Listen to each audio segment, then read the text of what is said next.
내가 이것을 너희에게 이르면 너희로 실족하지 않게 하려 함이니 사람들이 너희를 출교할 뿐 아니라 때가 이르면 물은 너희를 죽이는 자가 생각하기를 이것이 하나님을 섬기는 일이라 하리라. 그들이 이런 일을 할 것은 아버지와 나를 알지 못함이라. 오직 너희에게 이 말을 한 것은 너희로 그때를 당하면 내가 너희에게 말한 이것을 기억나게 하려 하며 처음부터 이 말을 하지 아니한 것은 내가 너희와 함께 있었음이라. 지금 내가 나를 보내신 이에게로 가는데 너희 중에서 나더러 어디로 가는지 묻는 자가 없고 도리어 내가 이 말을 함으로 너희 마음에 근심이 가득하였도다. 그러나 내가 너희에게 실상을 말하노니 내가 떠나가는 것이 너희에게 유익이라. 내가 떠나가지 아니하면 보혜사가 너희에게로 오시지 아니할 것이요 가면 내가 그를 너희에게로 보내니 그가 와서 죄에 대하여 의에 대하여 심판에 대하여 세상을 책망하시리라. 죄에 대하여라 함은 그들이 나를 믿지 아니하며 의에 대하여라 함은 내가 아버지께로 가니 너희가 다시 나를 보지 못하며 심판에 대하여라 함은 이 세상 임금이 심판을 받았음이라. 아멘.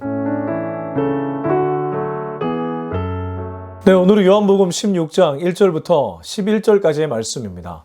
예수님은 15장에 이어서 계속해서 말씀, 설교를 제자들에게 던지고 있습니다. 중요한 설교들입니다.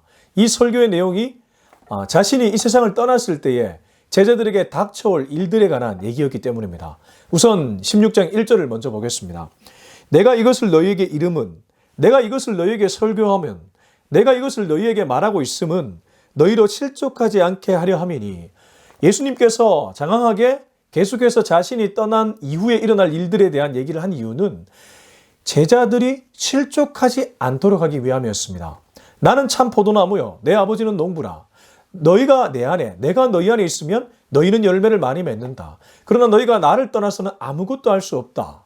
그리고 나의 사랑 안에 거하라. 그 사랑 안에 거한다는 것은 서로 사랑하라는 것이다. 세상은 너희를 미워할 것이다. 그러나 그 미워하는 미움은 나를 먼저 미워했기 때문에 미워하는 것이다.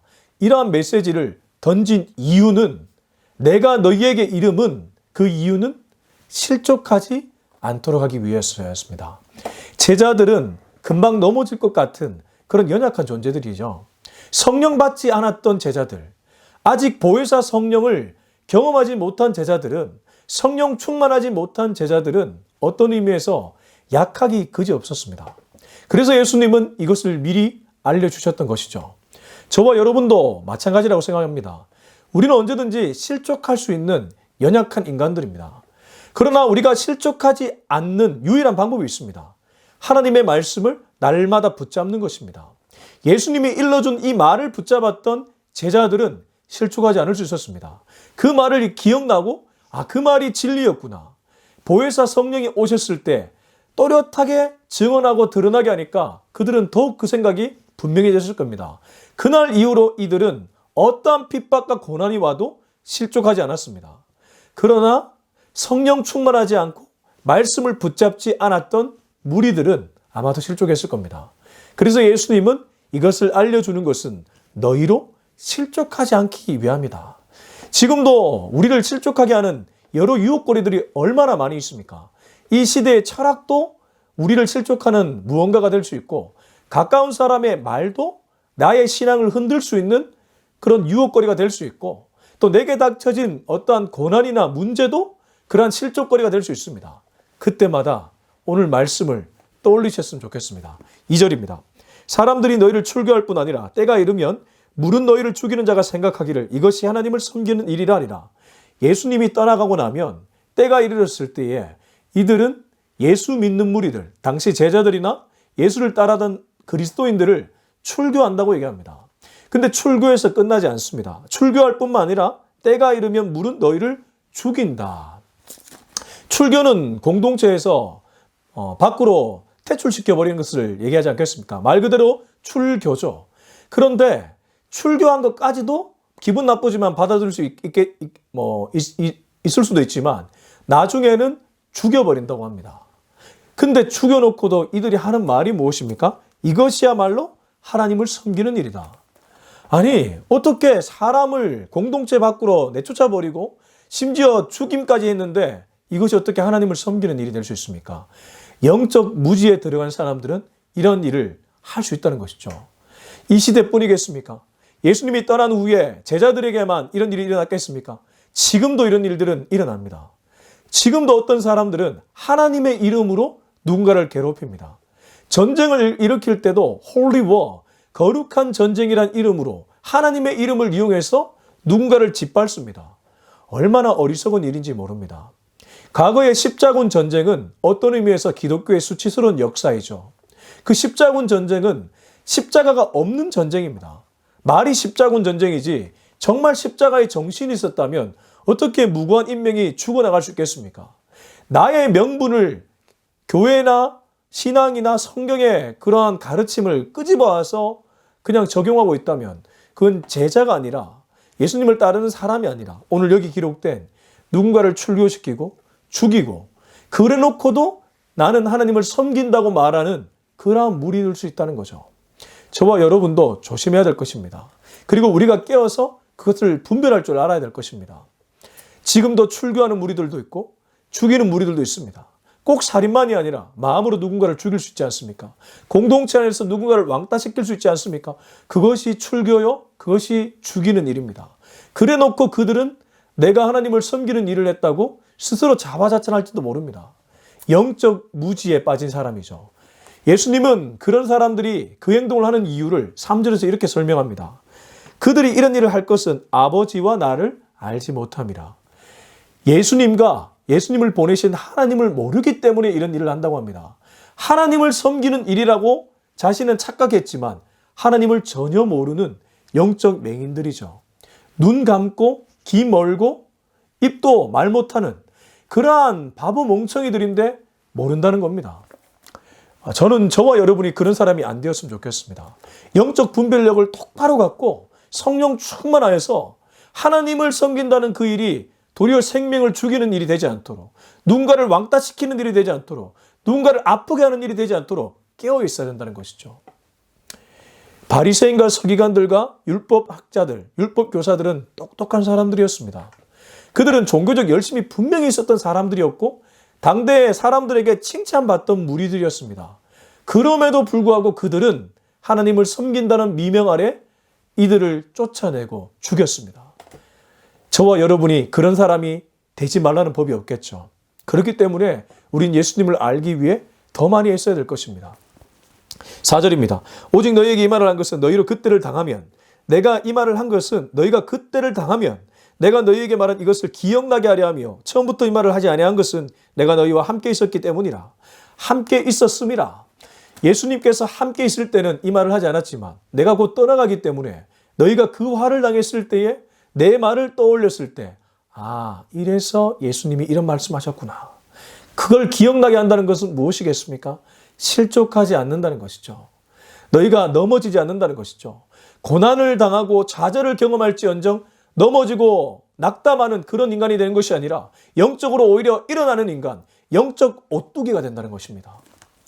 5절입니다. 지금 내가 나를 보내신 이에게로 가는데 너희 중에서 나더러 어디로 가는지 묻는 자가 없고. 제가 이 5절을 읽다가 조금 의아했습니다.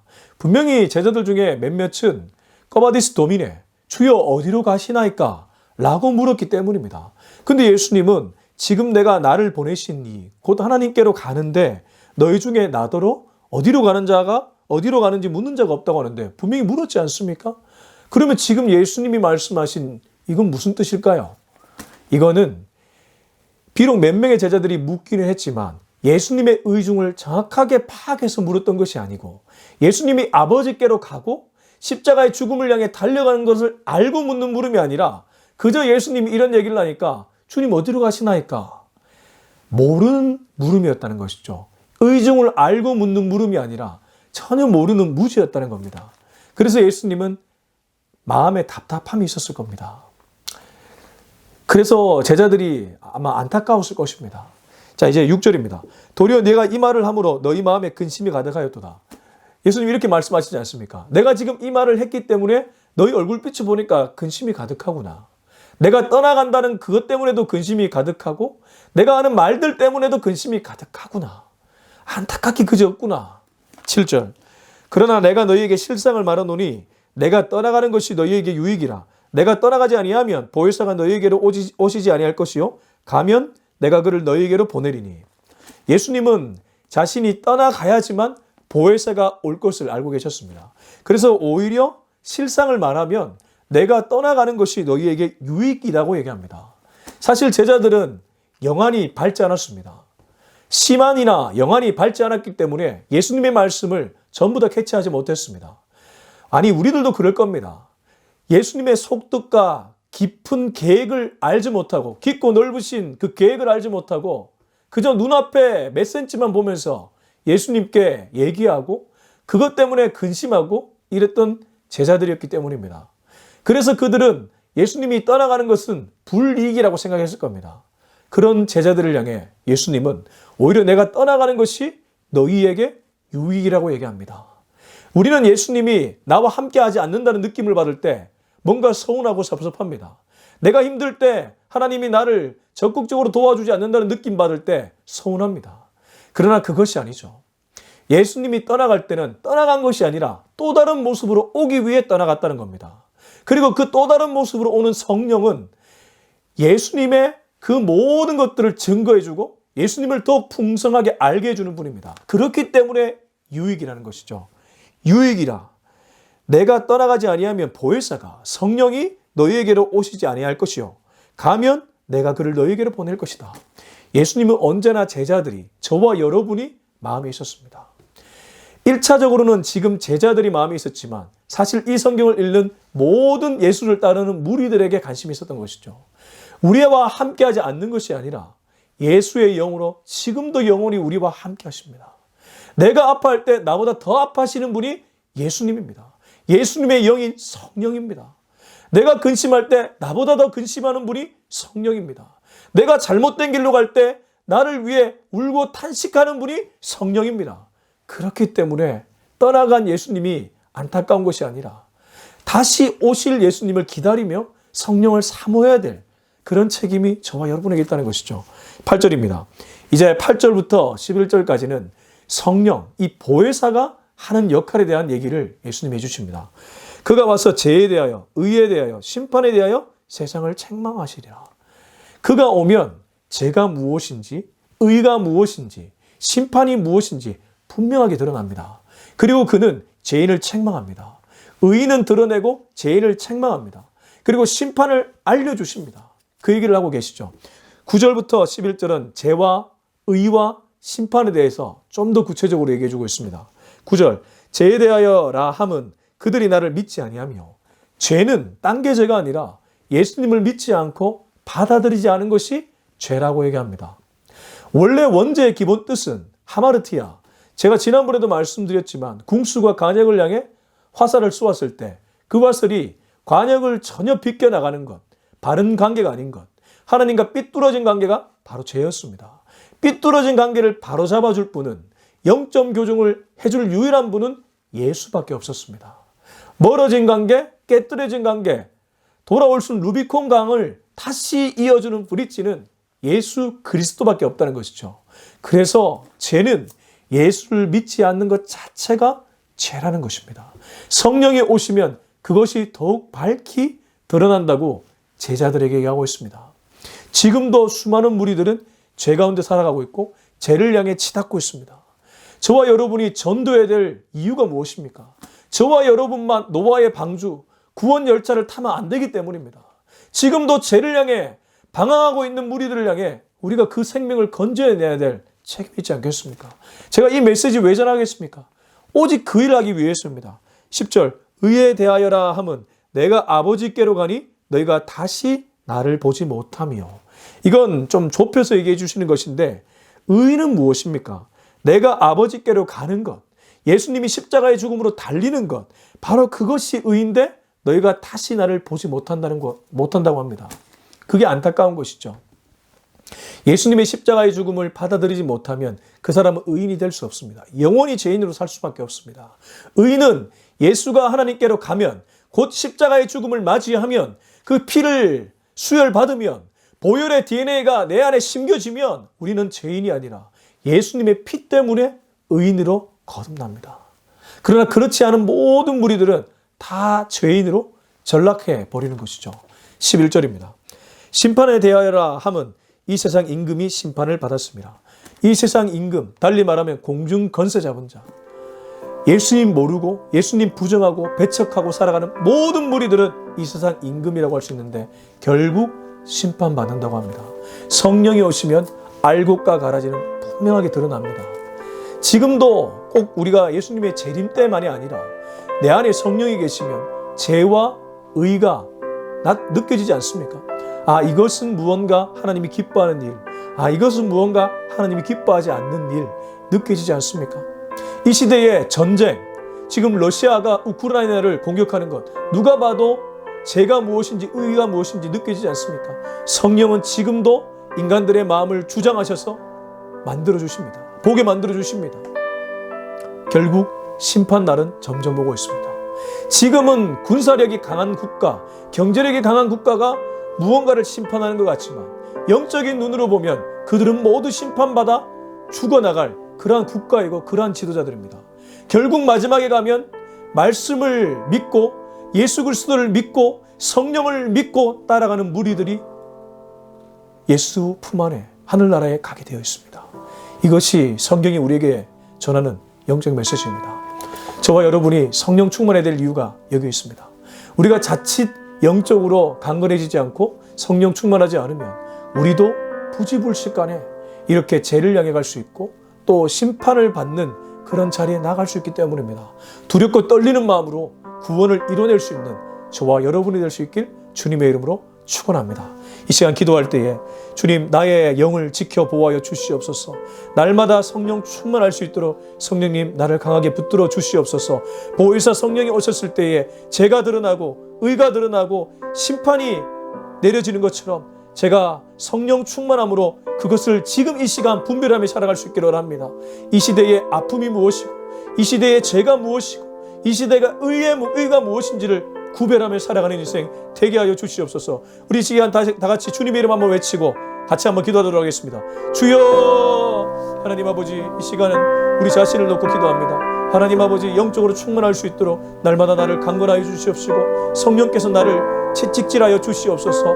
영적으로 강건하지 않고 영적 분별력이 사라지면 주여, 죄를 향해 치닫는 존재가 내가 될 수 있습니다. 바리새인과 서기관들과 율법학자들이 했던 출교시키고 왕따시키고 죽이고 그래놓고도 하나님을 섬기는 일이라고 착각했던 그런 무리 가운데 제가 들어갈 수 있다는 생각이 듭니다. 생명을 살리는 일에 앞장서게 하시고 생명을 일으키는 일에 앞장서게 하시며 성령께 민감하게 반응해서 죄가 무엇인지, 시대의 죄가 무엇인지, 이 나라의 죄가 무엇인지를 알고 그 죄를 피해 오히려 하나님이 기뻐하는 의로운 일에 동참할 수 있는 내가 되게 하여 주시옵소서. 또한 뿐만 아니라 심판날을 기다리며 오히려 심판받을 때에 양과 염소가 갈라질 때, 알곡과 가라지가 갈라질 때에 알곡을 더욱 많이 또 하나님 앞에 끌고 갈 수 있는 그런 전도자로 살게 하여 주시옵소서. 이제는 우리 주 예수 그리스도의 은혜와 하나님의 사랑과 성령의 위로하심, 교통하심, 기름 부으심의 그 놀라운 역사가 오늘 요한복음 16장 1절로 11절의 말씀을 내게 주는 영적 메시지를 듣고 성령 충만하기를 소망하는 우리 모두의 머리 위에 지금부터 영원토록 함께하기를 간절히 축원하옵나이다. 아멘.